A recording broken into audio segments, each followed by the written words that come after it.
This is a warning. If any of this sounds like you, I urge you to read on. Maybe you can avoid seeing something you shouldn't. I also apologize in advance for any typos or grammatical errors, as I'm currently in a bit of a difficult situation. I can make my legs tingle with what feels like some sort of energy. It's just something that I've been able to do ever since I was a kid, maybe 5 or 6 years old. I can't exactly explain it, it's just something I can do. Probably the closest I've come to describing it to anybody was during a routine visit with my pediatrician when I was 8 years old.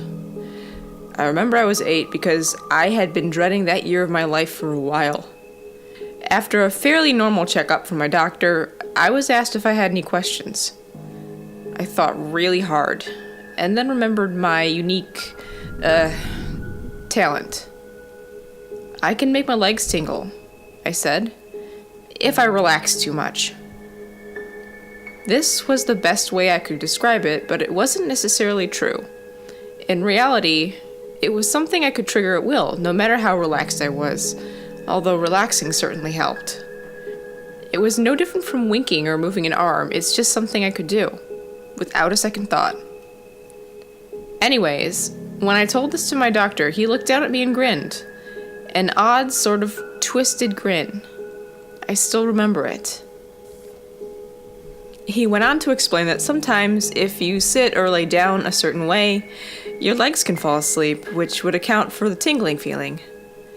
I didn't question it, but of course, I now know that this was something different. However, to be fair, the sensation was not unlike having my legs fall asleep. The difference was that this was something I could trigger any time by sheer force of will. Additionally, I can easily control the intensity of the energy. In fact, the more intense I allowed it to become, the more it seemed to spread upwards to the rest of my body. As a kid, I was always afraid that allowing the energy to progress to 100% would cause me to die. That's how intense it was. Not good intense, not bad intense, just intense. So I never allowed it to get that far. Until I did. This was about a year ago. I was in first quarter of my second year of high school, and I was already feeling the stress. Who assigns a 10-page paper only 3 weeks into the school year? Oddly enough, my lunatic of a PE teacher, Coach Martinez, does. Yeah, the history of basketball. What a joke. It was due in 2 days, which meant I could wait a day before starting. So that first night, sitting in my room, when I should have been thinking about my paper, which, by the way, accounted for 10% of my semester grade, I was thinking about other things. Girls, video games, my future. I opened my laptop and worked on my comedy routine. It was something I'd been figuring out for a while. I could never seem to get it right. I had always wanted to be a comedian. It was something I could envision myself doing for a living. Making people smile while I smile, delivering jokes.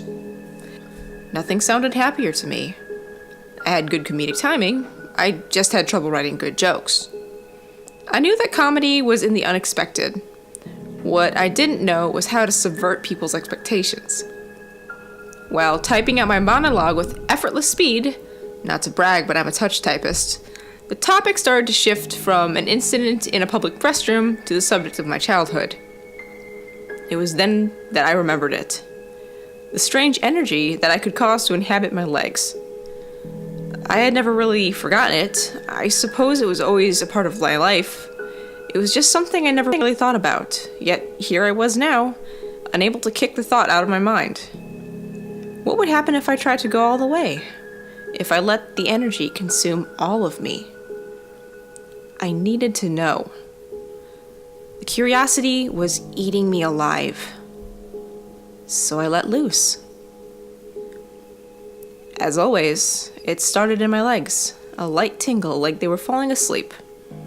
Only the energy seemed to come from within my bones.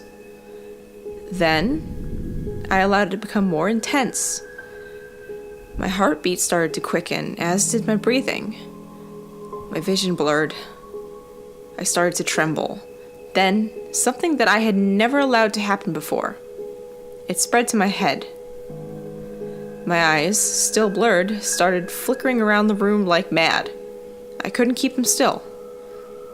My brain was fuzzy. My body was on fire. This was suddenly extremely unpleasant. I needed to stop. I couldn't stop. For the first time, I no longer had control. I was terrified, and still, the energy became more and more intense. I was sweating, my teeth were grinding.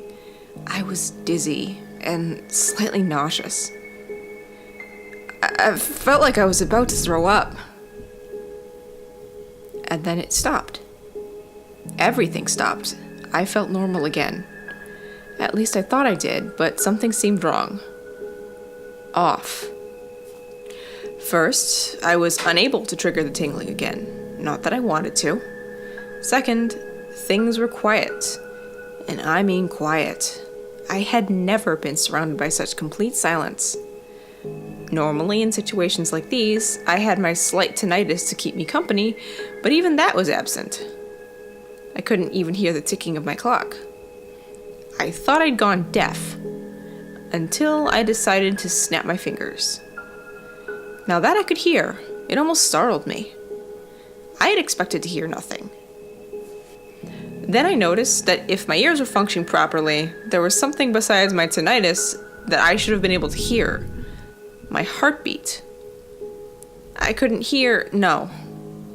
feel my heartbeat. A heartbeat isn't something you're usually aware of, but I had always been aware of mine when alone. And now it was gone. I put my fingers to my throat, feeling for a pulse. Nothing. My eyes widened, and then I realized I could keep them that way. My eyes had been wide for the past 2 minutes. I hadn't blinked. I hadn't needed to. They didn't water. I didn't even need to breathe. I blacked out. Apparently, being essentially dead was too much for me to handle. I've always had a fear of death, for as long as I can remember. I mentioned earlier that I dreaded being 8 years old. That was a long time ago. In kindergarten, my classmates and I played a game where we'd guess each other's fortunes. One kid had the sick idea of telling me when I'd die. 8, he said. You will die at 8. I spent the next 3 years of my life dreading my 8th birthday. And when that day came and went, I spent the entirety of that year wondering when disaster would strike. Once my 9th birthday came and went, I breathed a sigh of relief. And that's when I knew. I was afraid because I wanted to do something with my life.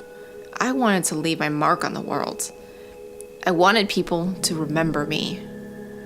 Perhaps it was selfish of me, but I didn't care. I didn't want to die without leaving an impact. That's when I decided to become a comedian. When I came to, I was lying on the carpeted floor of my bedroom. I felt physically exhausted.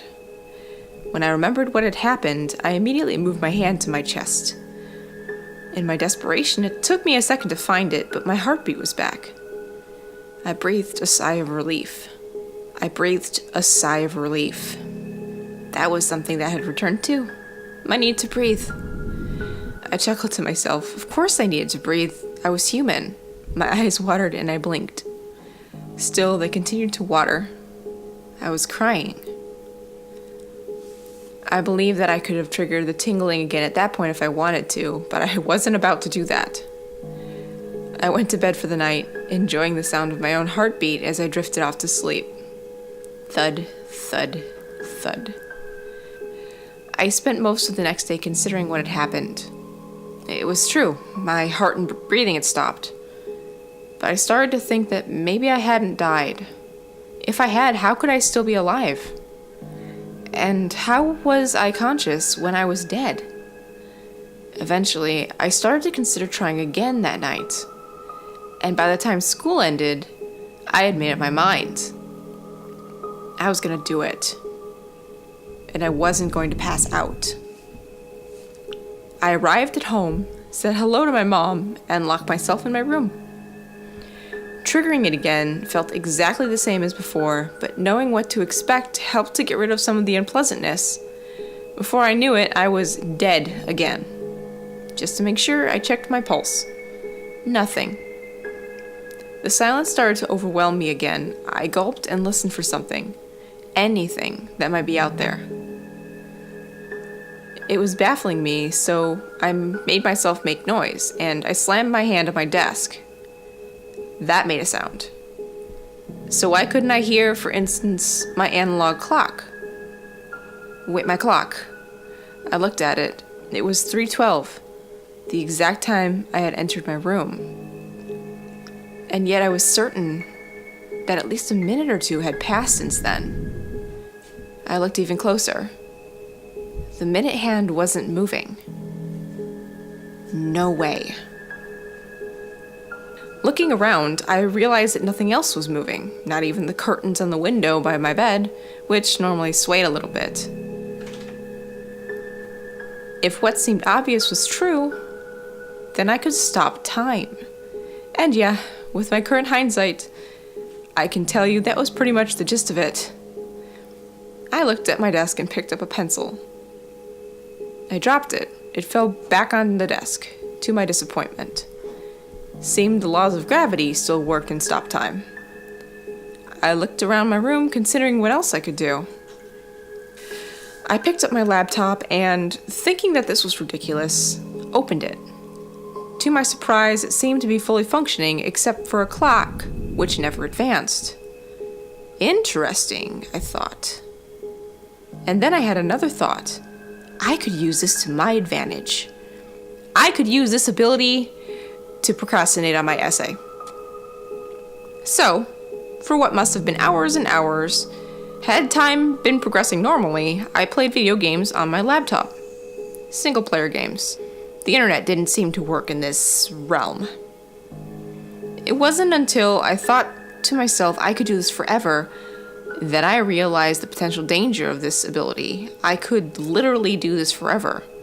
And I didn't want to. I needed to get back to real life at some point. So I worked on my essay. I even finished the damn thing. Out of habit, I looked at the clock. 3:12. I had just done what felt like 12 hours of goofing off and actual productive work, and yet not a second had passed. It was so surreal. But I figured that now I had finished my essay, I should probably return to reality. The only question was, how? Luckily, as soon as I asked that question, I felt what I can only describe as a shift. The clock ticked, my heart beat, I breathed, I blinked, and I was back. And exhausted. I looked at myself in the mirror and noticed dark circles under my eyes. I decided it would be best for me to go to bed. It was strange to fall asleep to my heartbeat again. I had spent so long in stop time that the sound of it was almost foreign to me. I awoke with a start. Daylight came from behind my curtains, so it must have been morning.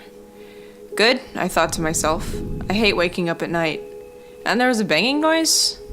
I sat up in bed and listened. Must have been a dream, I reasoned. Not a dream. Someone was knocking at my door, furiously. Yeah, I said, a bit groggy. Open your door, we need to talk. It was my mom.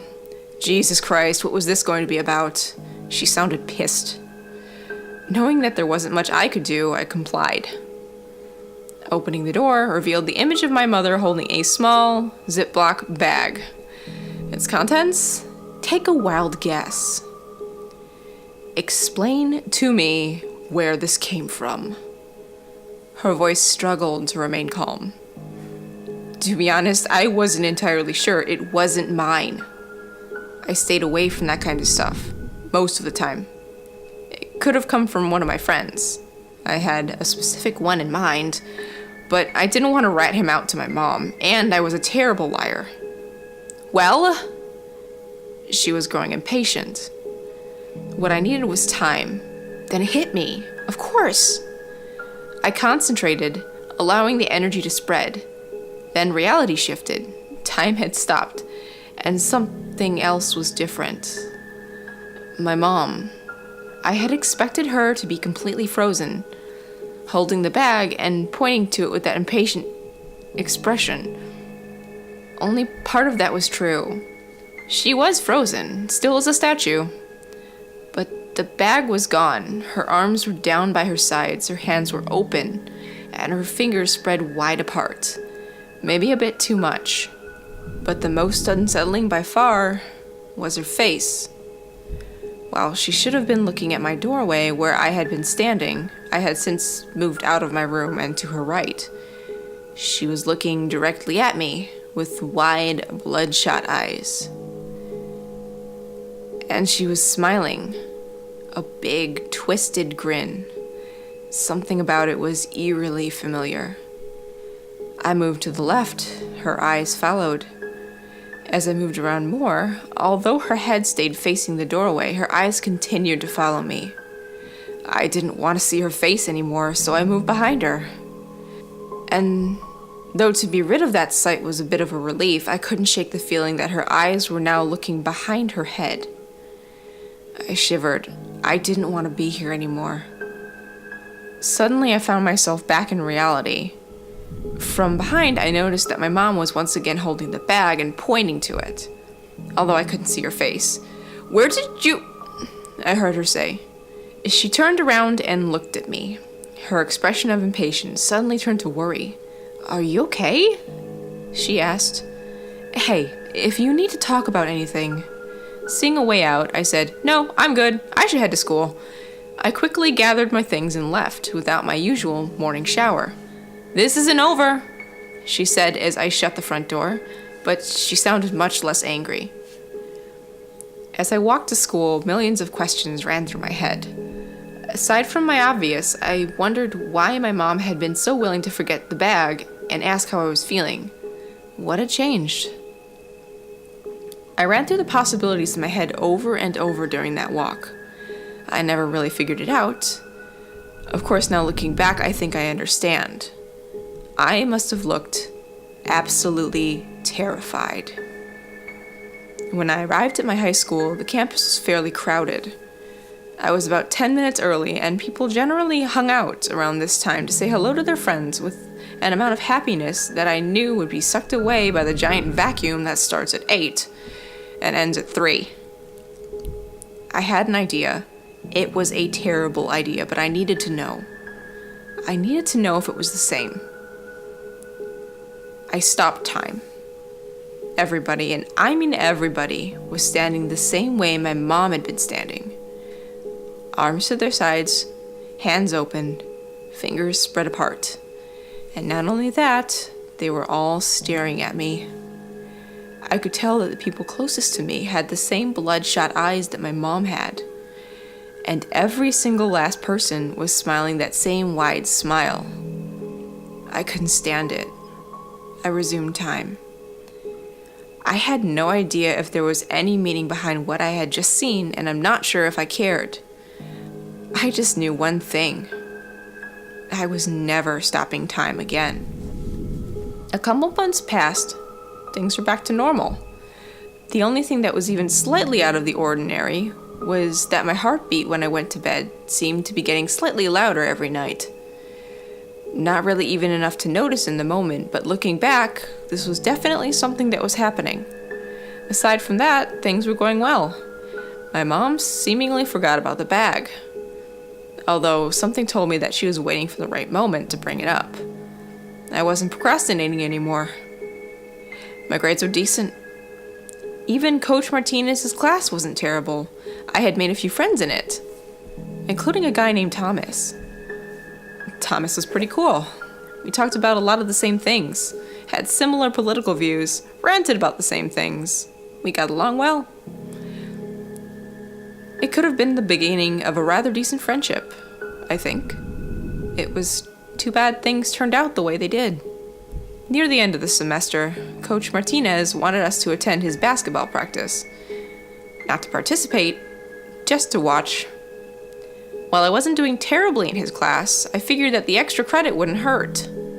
Evidently, everyone else in my PE class and all the others thought the same, because the bleachers were almost as full as they would be during a real game. I found a spot near the top next to Thomas, hoping that I could avoid Martinez's gaze while I chatted with my friend, instead of paying attention to the game. Suddenly, we all jumped in our seats. An extremely loud whistle startled me and nearly everyone else in the gym. Coach Martinez had arrived, and, judging by his black and white uniform, he was apparently the referee as well. The uniform itself seemed like overkill since this was just practice. Even the pants were black and white, which made him seem more like an old-timey inmate than a referee for a basketball game. Thomas and I had a laugh about that. It was the last laugh we ever shared. The game started. I won't bore you with the details. It wasn't a particularly interesting game, and there are better places to go if you'd rather read about that sort of thing. The only thing of note here was that Martinez seemed very overeager to use the whistle. He blew it even when there was no reason for it. It was like seeing a child with a new toy. It was for this reason that I noticed almost right away when I stopped hearing the whistle. The game continued as if nothing had happened. There were the normal squeeze of shoes on whatever weird shiny material high school gym floors are made of. It was almost as if no one had noticed the absence of Martinez's whistle. I looked for him and finally found him. My heart dropped. He was standing in the corner of the gym, completely still. His arms were down by his sides. His hands were open. His fingers were spread out. He was looking straight ahead. He seemed to be smiling. And it was hard to tell from this distance, but I was willing to bet my life that his eyes were bloodshot and staring right at me. I thought, what? Here? I'm not even stopped in time. But there he was, clear as day. I looked at Thomas. Dude, you see Martinez? The inmate? Yeah, he's going crazy with that whistle, isn't he? Thomas laughed. No, I stopped myself. It was clear that Thomas was seeing something different from me. Everyone was. I looked back to where I had seen Coach Martinez, but he was gone. No, not gone. As I scanned the gym, I realized he was closer, directly below us at the bottom of the bleachers. Looking up, and now that I could clearly see his face, I could tell who he was looking at. And it wasn't me. It was Thomas. Coach Martinez was grinning and staring directly at Thomas with bloodshot eyes. How had he moved? He was still as a statue. I realized he could have walked, but for some reason, it didn't seem like something those things were capable of doing. I looked back at Thomas. We should go, I told him. Hang on, he said. The game's almost over. I looked back to where Martinez was, determined to keep an eye on him so as to stop him from moving further, since that's what seemed to trigger it, but once again I couldn't find him. He was no longer at the bottom of the bleachers. I reasoned he must be closer, but as my eyes traced each row, he was nowhere to be found. I looked back at Thomas, but the first thing I saw were abnormally outstretched fingers that were level with his head. Coach Martinez was directly next to him. He was standing on the seat, making him look extremely tall and rather imposing. His head was pointed down at Thomas. His eyes were bloodshot, staring at him. His grin seemed even wider than before, though I didn't dare look around. I knew that nobody noticed. Nobody noticed the tall black and white figure standing on the bleachers, looking down at my friend. Nobody except me. And then I didn't even think twice about it. It wasn't something I had even considered. Looking back, of course, I shouldn't have, but in such a tense situation, you don't think about such things. You don't consider everything. I blinked. In a split second, Martinez was gone. Thomas was slumped over, his eyes open and unmoving. He wasn't frozen. He was dead. The rest of that day is a complete blur to me. I was traumatized. I do remember that it took a good couple minutes before anything happened. And then things happened. The game stopped. People yelled. Some cried. Martinez blew his whistle some more, and I tuned it all out. For the next few weeks, I just kind of was. I existed, floated through life. The one time I tried to explain how I might be responsible for Thomas's death was in a session with my appointed psychiatrist, who, of course, believed that my mind made up this fantasy to deal with the trauma. The real cause of Thomas's untimely death was a heart attack. Can you believe it? Apparently very unlikely to happen to someone his age, but completely plausible. Go figure. Sometimes life likes to throw you a curveball. These were the words of my psychiatrist, and I found them sick. I would have liked to believe her if things didn't start to get weird for me. I continued to see these frozen grinners from time to time.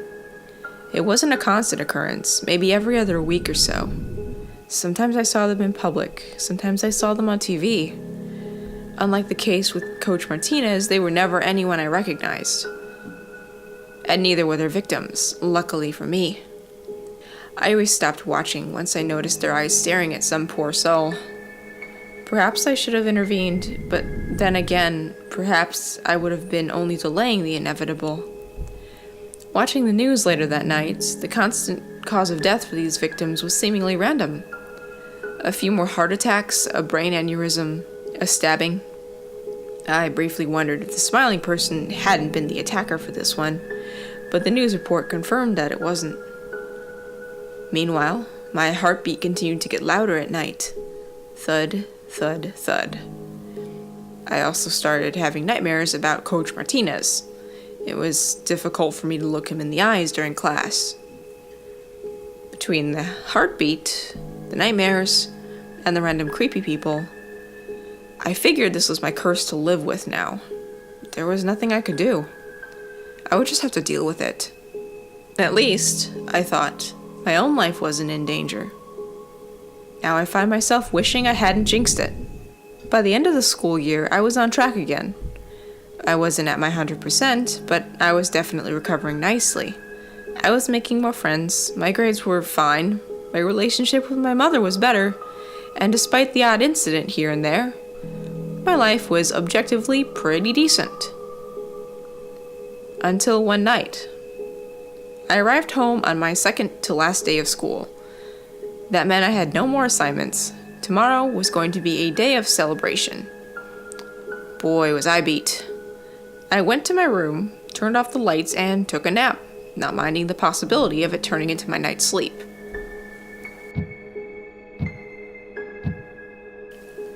I was awoken by my own heartbeat. Groggy and a bit delirious, I noticed that it was dark outside, so I reached for my lamp but missed. I sat up in bed and turned on my lamp, properly this time.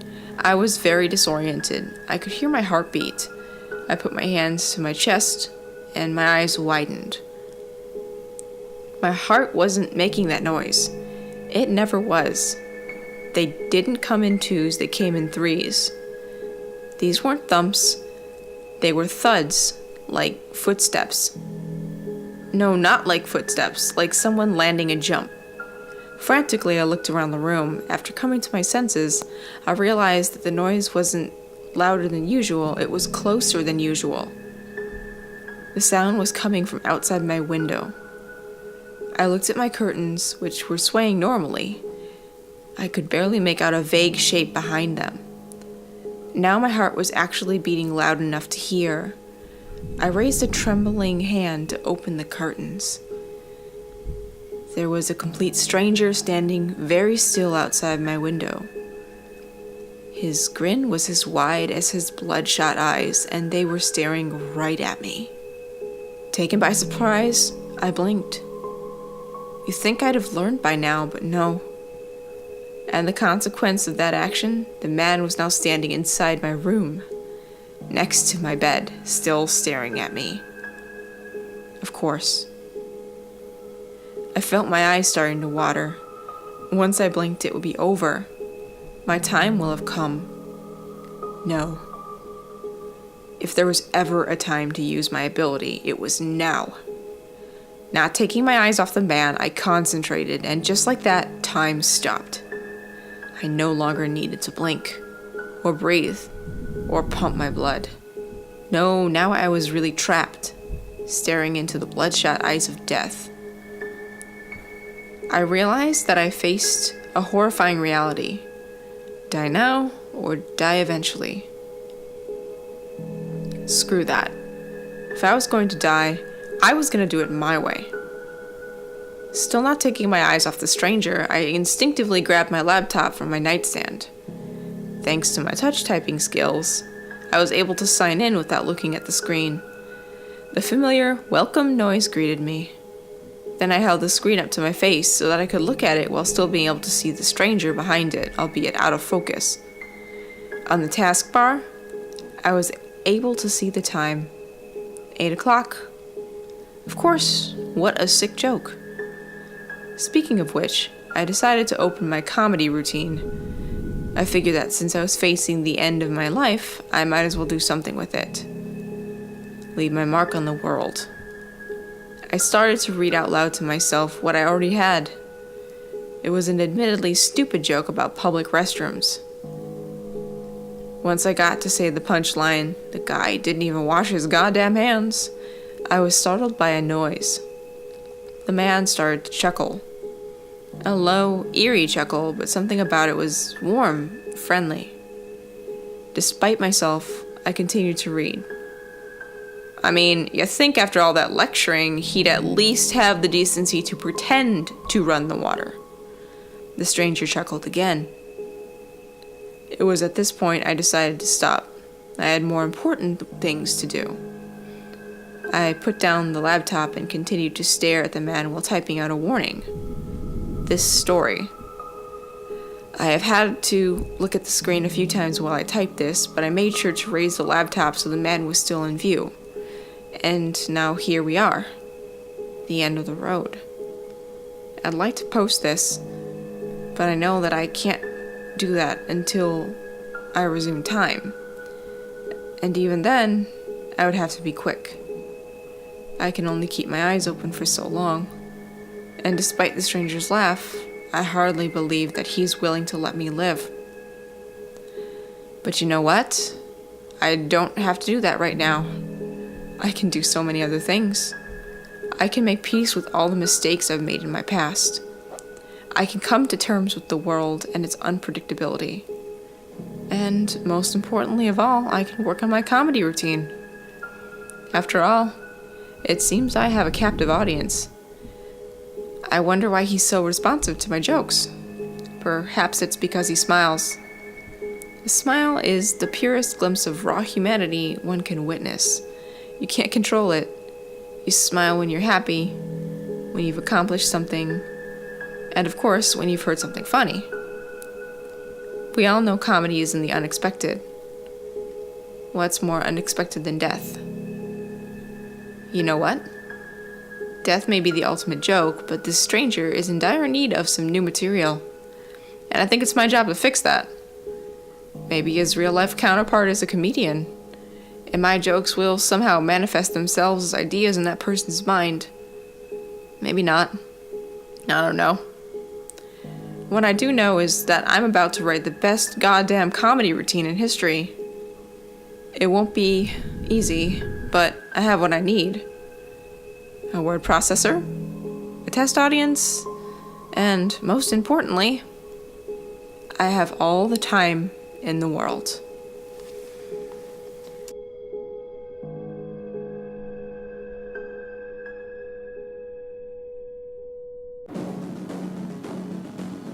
If you like this video and you want to hear more, please like and subscribe so you can get updated on new videos and weekly streams. Also, follow me in my social media link below and leave a comment on this video as I love interacting with you all. They say generosity makes you a happier person. I don't know if that's true, but regardless, I have links below if you want to leave me a tip. There's more to come, so join me for the journey. And as always, good night.